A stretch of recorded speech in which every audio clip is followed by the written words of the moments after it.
We are back again right next to the Sea of Galilee, next to the Church of Peter's Primacy, which is built over the spot that they believe is where Jesus appeared to the disciples after the resurrection, cooking them breakfast, and restores Peter, confronts him with a few questions.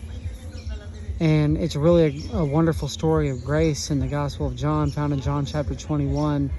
The last time Peter had seen Jesus was before the crucifixion, when he denied him 3 times. Now Jesus appears to him and asks him a few questions. What do you ask him, Tish?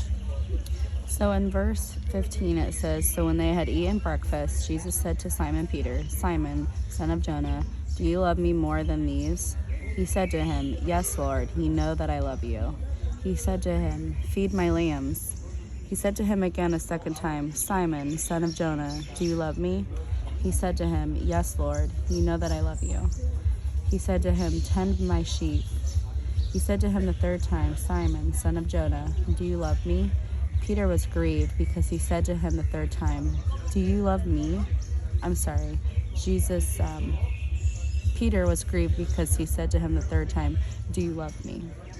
And he said to him, "Lord, you know all things. You know that I love you." Jesus said to him, "Feed my sheep. Most assuredly I say to you, when you were younger, you girded yourself and walked where you wished.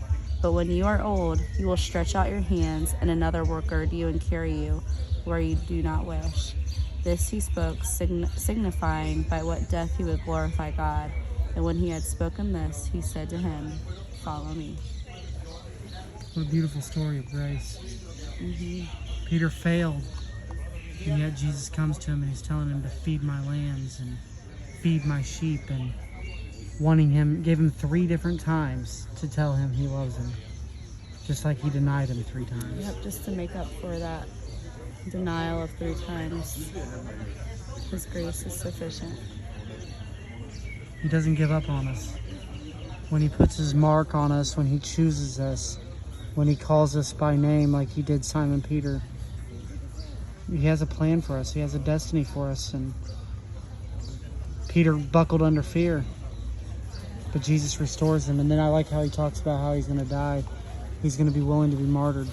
And we see in the book of Acts, and Peter just, as soon as the Holy Spirit comes, he's bold as a lion. That's where we're at. We're apparently at that site.